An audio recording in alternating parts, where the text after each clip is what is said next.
আপনাদের 6 ভাইকে আমি সামলাতে পারব না। আমারও তো একটা জীবন। আমিও তো একজন মানুষ। আপনারা আমাকে ছেড়ে দিন। আমি বাড়িতে চলে যাব। কিন্তু 6 জনের একজন বাদে সবাই একে একে আমার সাথে সারা রাত। আমার নাম শ্রীদেবী। একই বাড়ির 6 ভাইয়ের সঙ্গে যখন আমার নিজের বাবা মা আমার বিয়ে জোর জবরদস্তি করিয়ে দেয়, তারপর বাসর রাতে ভয়ে আমার কপাল থেকে চোখ দুটি যেন বেরিয়ে যায়। আসলে কলেজ লাইফে আমি সুজয় নামের একটি ছেলেকে ভালোবেসেছিলাম। সেও আমাকে অনেক ভালোবাসত। আমি তার প্রেমে এতটাই পাগল ছিলাম যে তার ব্যাপারে কোনো কিছু খোঁজখবর না নিয়ে আমি বাবা মাকে তার ব্যাপারে বলে দিই এবং বাবা মাকে এটাও জানিয়ে দিই। বিয়ে করলে সুজয়কে করব। আমার বাবা মা এতে কোনো আপত্তি ছিল না। কারণ আমি তো অনেক বড় ঘরের ছেলে ছিল। আসলে আমি শহরের মেয়ে ছিলাম। সুজয় গ্রাম থেকে এসেছিল শহরে পড়াশোনা করার জন্য। তাই আমি জয়ের ব্যাপারে এবং তার ফ্যামিলির ব্যাপারে বিয়ের আগেই জানতে পেরেছিলাম। আমি আগে সুজয়ের ব্যাপারে খুব বেশি কিছু জানতাম না। আমি তো সুজয়ের টাকা পয়সা দেখে ভালোবাসি, তার মন দেখে এবং ব্যবহার দেখে তাকে ভালোবেসেছিলাম। কিন্তু আমি স্বপ্নেও ভাবিনি ভালোবাসার নাম করে আমাকে এভাবে ঠকাবে। সূর্য যখন তার বাড়িতে তার মা ও তার ভাইদের আমাদের দুজনের ব্যাপারে এসব বলেছিল, তখন তাদের বাড়ির সবাই এই বিয়েতে রাজি ছিল। তারপর আমার সুজয়ের বিয়েটা পাকা হয়। আমি তো অনেক খুশি ছিলাম এটা ভেবে যে আমাদের স্বপ্ন এবার পূরণ হতে চলেছে। বিয়ে পাকা হওয়ার 1 মাস পরেই আমার সুজয়ের বিয়ে হয়। আমার শাশুড়ি ও ভাসুর বিয়ের আগে আমার বাবা মাকে বলে গিয়েছিল তারা কোনো অনুষ্ঠান করবেন না, খুব নর্মালভাবে বিয়েটা করবে। আমার বাবা মায়ের এতে কোনো আপত্তি ছিল না। বিয়ের দিন তো আমি খুব খুশি ছিলাম, কারণ আমার বিয়ে আমার পছন্দের ছেলের সঙ্গেই হচ্ছে। তারপর আমি বিয়ের মণ্ডপে যাওয়া মাত্রই অজ্ঞান হয়ে পড়ে যাই।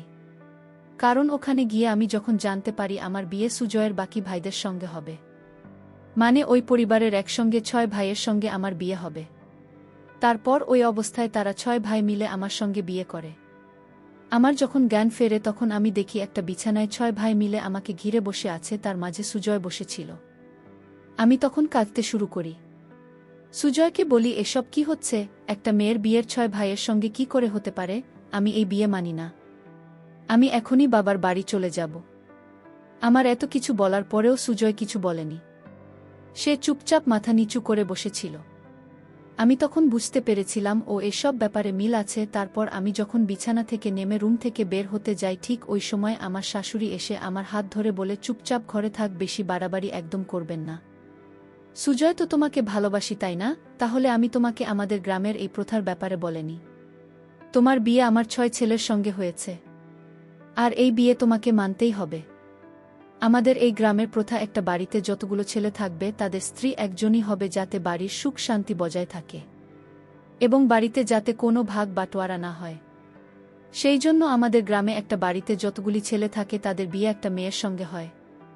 আমারও বিয়ে বাড়ির 3 ভাইয়ের সঙ্গে হয়েছিল। আমি তাদের 3 ভাইয়ের একটা স্ত্রী ছিলাম এবং আমার 3 বলে 5 ছেলে। আমি যেমন এই প্রথা মেনে এসেছি, ঠিক ওরকমভাবে তোমাকে ওই প্রথা মেনে চলতে হবে। আমি শাশুড়ির হাতে পায়ে ধরে বলেছিলাম আমার সঙ্গে যাতে এরকম অন্যায় না করবেন না। আমার শাশুড়ি তখন বলে, তোমরা সবাই আমার সঙ্গে বাইরে চলো, শ্রীদেবীকে কিছুক্ষণ বিশ্রাম করতে দাও। আজ আমার বড় ছেলের সঙ্গে শ্রীদেবী রাত হবে। এইভাবে একে একে আমার ছেলের সঙ্গে শ্রীদেবীর বাসর রাত হবে। এই কথা বলে যখন আমার শাশুড়ি তার ছেলেদেরকে নিয়ে রুম থেকে বাইরে যায়, তারপরে তো আমার মাথায় যেন বাজ ভেঙে পড়ে। কারণ একটা মেয়ে কোনোদিনও 6 জন ছেলের সঙ্গে সংসার করতে পারে না। কারণ আমার মনের মধ্যে তো শুধু সুযোগ ছিল। আমি সুজয়কে মন থেকে ভালোবেসেছিলাম, কিন্তু ভাবতেও পারিনি সে আমাকে এভাবে সার্থক হবে। তারপর আমি তো মাথায় হাত দিয়ে কাঁদতে কাঁদতে এটাই ভাবি, আমার যখন এদের সঙ্গে বিয়ে হয়েছিল ওই মুহূর্তে আমার বাবা মা কোথায় ছিল? বাবা মা কি এই ব্যাপারে কিছুই জানে না? আমি তো মাথায় হাত দিয়ে এইসব চিন্তা করছিলাম আর ভাবছিলাম এখান থেকে কিভাবে পালানো যায়, কারণ এখান থেকে না পালাতে পারলে আমার জীবন নষ্ট হয়ে যাবে। তারপর আমি ভেবে নিয়েছিলাম যেমন করেই হোক আমাকে এখান থেকে পালিয়ে বাবা মায়ের কাছে যেতে হবে। তারপর আমি একটা উপায় খুঁজে বের করি। আমার রুমের মধ্যে জানালাটা ছিল, জানালা দিয়ে আমি পালিয়ে গিয়েছিলাম। পালিয়ে গিয়ে আমি বাবা মায়ের কাছে গিয়েছিলাম। ওখানে গিয়ে আমি বাবা মাকে বলেছিলাম আমার সঙ্গে এরকম হয়েছে। আমার বাবা মা তখন চুপচাপ মাথা নিচু করে কাঁদছে। আমি তখন মাকে জিজ্ঞেস করি, তোমরা কি জানো আমার সঙ্গে কি হয়েছে? তোমরা ওই সময় কোথায় ছিলেন? তোমরা কিছু বলছো না কেন? মা তখন বলে, আমরা সব জানি। তোর সঙ্গে কি হয়েছে? আমি তখন মাকে বলি, সব জানার পরেও তোমরা চুপচাপ হাতে হাত দিয়ে বসে আছো কেন? মা, আমি ওই বাড়িতে এক মুহূর্তও থাকতে পারব না। তারা যদি আমার সঙ্গে কিছু বাড়াবাড়ি করে, তাহলে আমি পুলিশের কাছে গিয়ে তাদের নামে মামলা করব। আমার বাড়ি আসার দিন 4 ঘন্টা পরেই দেখি আমার শ্বশুরবাড়ির লোক চলে এসেছে।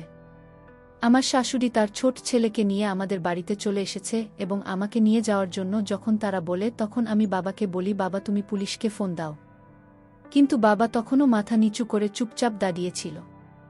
আমি তখন কেঁদে বলি, বাবা তুমি ফোন করছো না কেন? তুমি তাড়াতাড়ি পুলিশকে ফোন দাও। আমার শাশুড়ি তখন হেসে বলে, তোমার বাবা কিছু করবে না। তোমার বাবা নিজের ইচ্ছায় সবকিছু জানা সত্ত্বেও তোমার বিয়ে আমার 6 ছেলের সঙ্গে দিয়েছে। বিয়ের আগে তোমার বাবার সঙ্গে একটা চুক্তি হয়েছিল, যেটার ব্যাপারে তুমি জানতে না। তোমার বাবাকে যখন বলেছিলাম তোমার বিয়ে শুধু সুজয়ের সঙ্গে নয়, আমার 6 ছেলের সঙ্গেই হবে, এটা শুনে তোমার বাবা মা এই বিয়েতে রাজি হয়নি। তারপর তোমার বাবাকে যখন টাকার লোভ দেখিয়েছিলাম এবং বলেছিলাম, তোমার ভাইয়ের বিদেশে পড়ার সমস্ত খরচ আমি দেব, তারপরে তোমার বাবা এই বিয়েতে রাজি হয়। তোমার বাবা তোমাকে আমাদের কাছে বিক্রি করে দিয়েছে। তোমার ভাইয়ের ভালো ভবিষ্যতের জন্য। আমার শাশুড়ির মুখ থেকে সব কথা শুনে তো আমি জ্যান্ত লাশ হয়ে যায়। কারণ বাবা মা আমার সঙ্গে এরকম কিভাবে করতে পারে? তারা ভাইয়ের ভালো ভবিষ্যতের জন্য আমাকে এদের কাছে বিক্রি করে দেয়। বাবার আর্থিক অবস্থা খুব একটা ভালো ছিল না। আমাদের বাড়িরও লোন চলছিল। আমাদের বাড়িটাও আর নিজস্ব ছিল না। আমি জানতাম বাবা বাধ্য হয়ে এসব করছে, কিন্তু তা সত্ত্বেও তারা একবারও আমার ভবিষ্যতের ব্যাপারে ভাবেনি। এসব কিছু জানার পরেও আমি যখন তাদের সঙ্গে শ্বশুরবাড়ি যেতে রাজি হইনি, তখন আমার শাশুড়ি আমার বাবাকে আঙুল দেখিয়ে বলে, আপনার মেয়ে শ্বশুরবাড়ি যাবে না, তাহলে আপনি এক্ষুনি আমাকে সমস্ত টাকা পয়সা ফেরত দিন। আর যদি ফেরত দিতে না পারেন, তাহলে আপনার মেয়েকে ভালোভাবে বুঝিয়ে বলুন, যাতে ও চুপচাপ আমাদের সঙ্গে চলে যায়। বাবা তখন কাঁদতে কাঁদতে আমার সামনে হাত জোড় করে দাঁড়ায়। ও বলে আমি যাতে শ্বশুরবাড়ি চলে যায়। আমি তখন বুঝতে পেরেছিলাম বাবা কিছুই করতে পারবে না। ওই সময় আমি মায়ের চোখের দিকে তাকিয়ে দেখেছিলাম এবং বুঝতে পেরেছিলাম, এতে মায়ের কোনো দোষ ছিল না। কারণ আমার বাবা আমার মায়ের তো কোনো রায় মানত না। মা নিশ্চয়ই ব্যাপারে বাধা দিয়েছিল, কিন্তু বাবা হয়তো মানেনি। তখন আমি চুপচাপ আমার শাশুড়ির সঙ্গে শ্বশুরবাড়ি চলে যায়। শ্বশুরবাড়ি আসার পরে সেদিন না চাইতেও সুজয়ের বড় দাদার সঙ্গে আমার প্রথম রাত হয়। সুজয়ের বড় দাদা যখন আমার রুমে এসেছিল, তখন আমি তাকে হাত জোড় করে বলেছিলাম যাতে উনি আমার সঙ্গে কোনো রকম না করেন। কিন্তু উনি রুমে ঢোকা মাত্রই বলেছিলেন আজ আমার সাথে ওনার রাত এবং উনি নিজের মুখ খারাপ করতে চান না। উনি নিজের মিটিয়ে রুম থেকে চলে যান। তারপরের দিন সুজয়ের পালা ছিল। ভেবেছিলাম সুজয়ের সঙ্গে যখন সময় কাটাব, তখন তাকে বোঝানোর চেষ্টা করব। সেদিন যখন সুজয়ের সঙ্গে আমার বাসর রাত ছিল, তখন আমি খুব খুশি ছিলাম এবং ভেবেছিলাম আজ সুজয়কে বলে সব কিছু ঠিকঠাক করে নেব। সেদিন যখন রাতের বেলা সূর্য আসে, তখন আমি তাকে বলেছিলাম এই বাড়ির ছেলে আমরা দুজন কোথাও চলে যাব এবং সেখানে গিয়ে সংসার করব। তাহলে তো এইসব প্রথা আর আমাদের মানতে হবে না। কিন্তু সুজয় পরিষ্কার ভাষায় বলেছিল, সে বলেছিল আমি এই প্রথার যথেষ্ট সম্মান করি এবং আমার মায়ের কোনো কথার অমান্য করতে পারব না। তখন আমি রেগে সুজয়ের কলার ধরে বলেছিলাম, তাহলে তুমি আমাকে ঠকিয়েছে কেন? তুমি আমাকে ভালোবাসো, তাহলে এরকম কিভাবে করতে পারো? তুমি বিয়ের আগে এসব কথা কেন বলনি?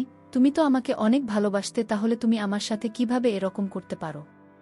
সুজয় তখন হেসে নিজের গলা থেকে আমার হাত দুটো সরিয়ে দেয়, বলে আমি তো তোমার সঙ্গে ভালোবাসার নাটক করেছিলাম যাতে তুমি আমার প্রেমে পড়ে যাও এবং তোমার পরিবারকে যাদের টাকার লোভ দেখিয়ে তোমার সঙ্গে আমরা 6 ভাই মিলে যাতে বিয়ে করতে পারি। কারণ তোমার পরিবারের ব্যাপারে আমরা আগেই খোঁজখবর নিয়েছিলাম এবং জানতে পেরেছিলাম তোমাদের আর্থিক অবস্থা খুব একটা ভালো নেই।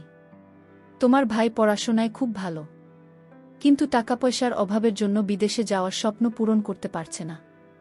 এই সব কিছু জানতে পেরে তোমার সঙ্গে ভালোবাসার নাটক করে আজ আমরা 6 ভাই মিলে বিয়ে করতে পেরেছি। আমি আমার মায়ের কোনো কথার অমান্য করতে পারব না। তাই তোমার এখন এই কথাগুলো বলে আর কোনো লাভ নেই। তোমারও ধীরে ধীরে এগুলো অভ্যাসে পরিণত হয়ে যাবে। এখন তোমার খারাপ লাগছে, কিন্তু ধীরে ধীরে সব ঠিক হয়ে যাবে। এই বলে আমি তো রুম থেকে বেরিয়ে চলে যাই। আমি তখন একা বসে কাঁদতে থাকি আর বুদ্ধি বের করতে থাকি আমি এখান থেকে কিভাবে বের হতে পারব, কারণ 6 পুরুষ মানুষের সঙ্গে সংসার করা মুখের কথা নয়। তার পরের দিন সকালবেলা আমার শাশুড়ি বলে, বৌমা, তোমাকে আমার চোখে ছেলের পছন্দ অপছন্দের খেয়াল রাখতে হবে। তুমি যে শুধু একজনকে বেশি ভালোবাসা দেবে সেটা করলে হবে না। আমার 6 ছেলেকে সমানভাবে ভালোবাসা দিতে হবে এবং তাদেরকে সমান চোখে দেখতে হবে। তোমার তো কপাল খুলে গেছে যে তুমি বাড়ির বউ হয়ে আসতে পেরেছে, কারণ আমাদের যা সম্পত্তি আছে সেই সম্পত্তির মালিক শুধুমাত্র তোমার বাচ্চারাই হবে। তাই তোমার এটা সৌভাগ্য যে তুমি বাড়ির বউ হতে পেরেছ। ভেবেছিলাম শাশুড়ি মাকে যদি একটু বুঝিয়ে বলি তাহলে হয়তো উনি আমার কথা বুঝবেন।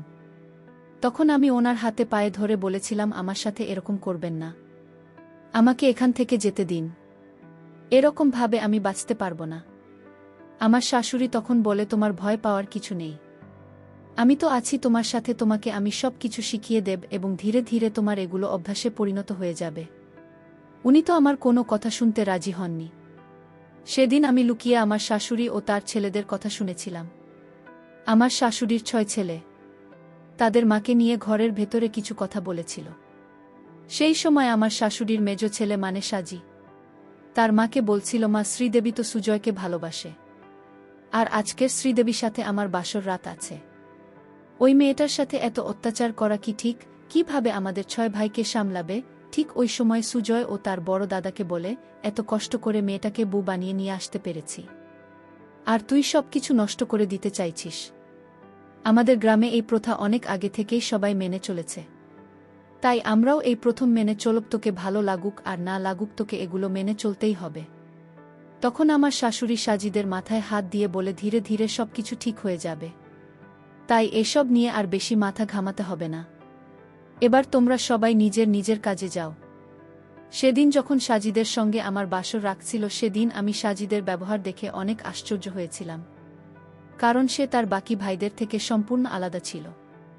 সে যখন আমার রুমে এসে আমাকে বলে, তোমাকে আমার থেকে ভয় পাওয়ার কোনো দরকার নেই, আমি তোমার সঙ্গে কোনো রকম কিছু করব না, কারণ আমি জানি তুমি সুজয়কে ভালোবাস। আমিও এই প্রথা মানি না, কিন্তু কিছু করার নেই, বাধ্য হয়ে মায়ের কথা মানতে হয়েছে। সাজির তখনও আমার দিকে হাত বাড়িয়ে বলে, তুমি কি আমার ভালো বন্ধু হতে পারবে?